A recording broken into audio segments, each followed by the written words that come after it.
Thank you, Tom. Yes, thank you. So the types of surveys, how can you actually conduct the survey, right? So you come up with a survey or questionnaire. So it can be self-administered, where the participant themselves, fill out the survey. That can be on the internet.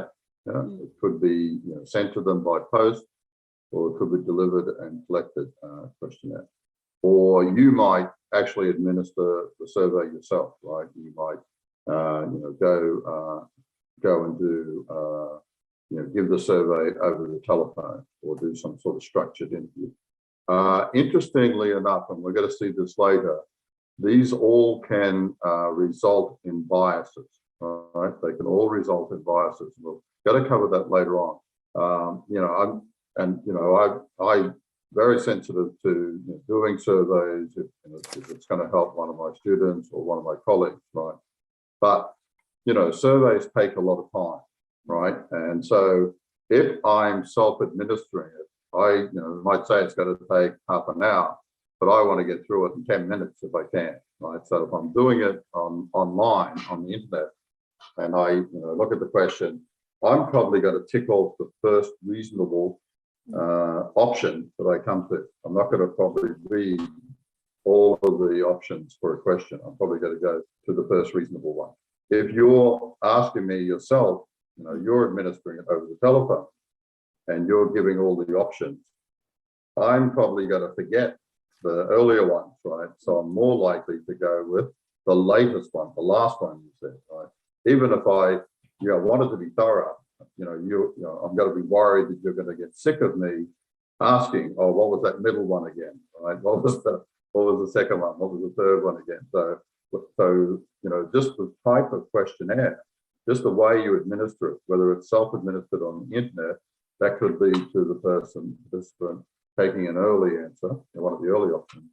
And if it's administered, the interviewer is reading out the question, that could lead, the bias could lead to one of the later options being selected. So that's, we're going to get into that later with biases. That's like a common method bias. Over to you, Jessie. Thank you. So, cái vấn đề của questionnaire ở đây là chúng ta sẽ có hai cái cách, tức là mình sẽ tự quản lý, và thứ hai là mình interview qua phone. Như vậy đã Jessie mention, nói về trước hai cái vấn đề nó rất là sensitive và bias. Mình tức là mình nhận câu hỏi về nó gây ra cái vấn đề bias, và cái thứ hai là nó rất là tốn nhiều thời gian.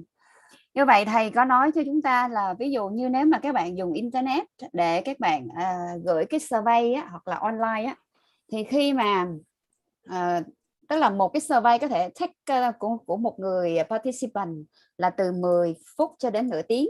Như vậy thì khi mà hầu hết cái tâm lý mà khi nhìn cái survey online á, thì mình hay cái stick cái đầu tiên. Ví dụ mình có 5 câu hỏi và ABC 1 đến 5 thì cái đầu tiên stick strongest something like that, thì chúng ta cái chọn cái đầu tiên.